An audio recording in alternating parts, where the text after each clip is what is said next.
Basahin ko na lang po kung hindi nyo makita ha. Ito po yung official statement ni VP Inday Sara.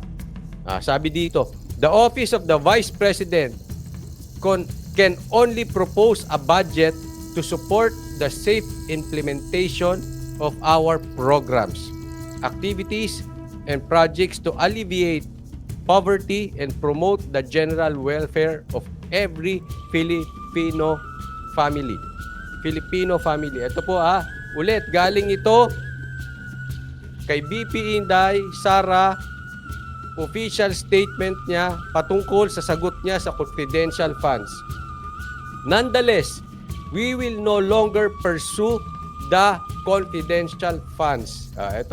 Ang sinabi dito ni VP Sara ay ito ay gagamitin sa programa, activities, and projects to promote general welfare. Alam naman natin, para ito sa security, para ito laban sa mga makakaliwa.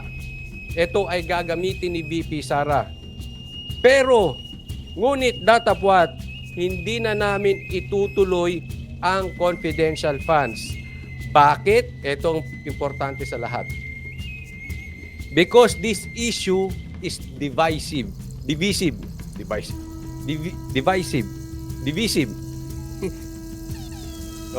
will divide us. And as the Vice President, I swore an oath to keep the country peaceful and strong. Sara Duterte. Alam mo, ang naaalala ko dito, kadalasan, at ito po ay sinasabi, na ang isang bagay na merong espiritu ng pagwawatak-watak, kadalasan ito ay galing sa dyablo. Ito ay hindi magandang gawain. Yung pinaghahati-hati. Of course, may konteksto yan.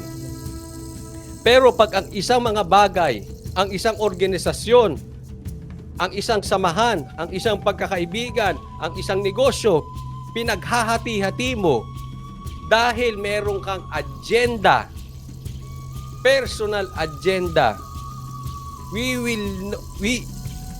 are for sure, hindi po yan galing sa mabuti. Galing po yan sa dyablo. At yan po ang number 1 taktika ng evil, ng kasamaan, ng kademonyohan. Pagwatak-watakin to accomplish my personal agenda. Pinagwawatak-watak mo ang magandang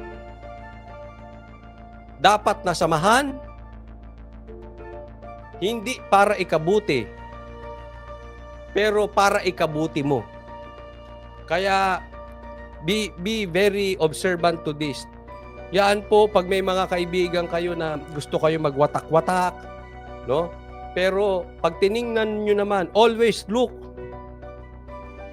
doon sa kanyang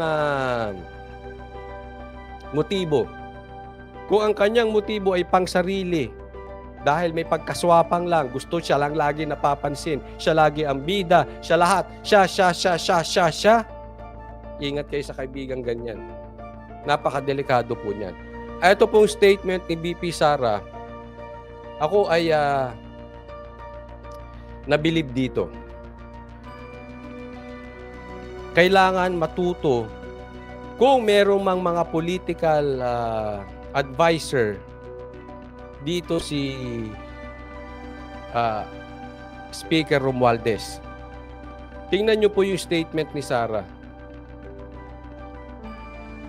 May kasamang sakripisyo at hindi dinidivide at walang atake.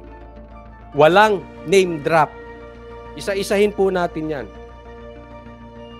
Alam niyo po, yung nangyari na pagdating sa confidential funds, pagdating sa mga politiko, madali magbida-bidahan.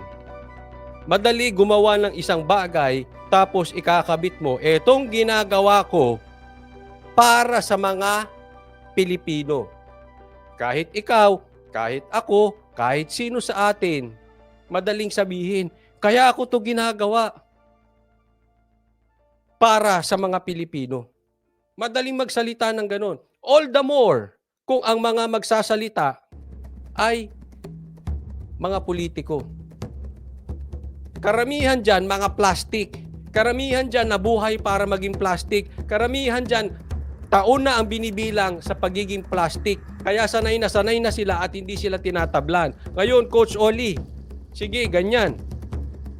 Paano mo naman malalaman kung siya talaga ay mayroong talagang puso para sa mga Pilipino? Kung yung kanyang sinabi ay talagang ginagawa niya para sa Pilipino. Tatandaan natin, ito isang senyales. Pag may kasamang sakripisyo. Kaya nga sabi ko, walang unity kung hindi kayo magsasacrifice. Kaya nabilib ako dito sa ginawa ni VP Sara dahil ang binitawan niya dito, ang katumbas ng salitang ito, because this issue is divisive, and as the Vice President, I swore an oath to keep the country peaceful and strong. Yang statement na yan, bilyon po ang halagang binitawan niya. Bilyon po ang sinakripisyo niya dyan. Hindi ko pinagtatanggol si Sara, hindi ko sinasabing iboto niyo si Sara, malayo pa ang 2028. I, myself, hindi ko pa alam kung kanino ako. But I always look at the now. Ano ba ginagawa? Remember what I told you? Tingnan muna natin yung resibo until 2028. Huwag apelyido. And this time, maganda itong sinabi ni Sara. Dahil yung sinabi niya, nakataya siya. Yung sinabi niya, may kasamang sakripisyo.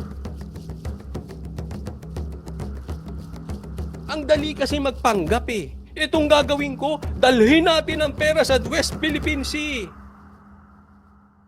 Doon natin. Tayo ay... Tanong, yung sinasabi mong yan, nakasakripisyo ka ba? Diba? Lagi nyo tingnan yung isang taong ganyan. Madali magbida-bida. Madali maging Jollibee. Magpakitang gila sa salita. Para sa akin ang salita, tigsisin ko yan. Tingnan mo ang gawa. Tingnan mo sakripisyo. Laging may ganun. Bagamat hindi pera ni Sara ang sinakripisyo niya dito, hindi niya hinawakan. Makikita mo ang tao pag ang hawak sa pera matindi. Ipaglalaban niya yan at all cost. Pero si VP Sara, nung napansin na niya, magkakahati-hati lang tayo at mawawala saysay yung sinabi ni Marcos na unity, bitawan na natin.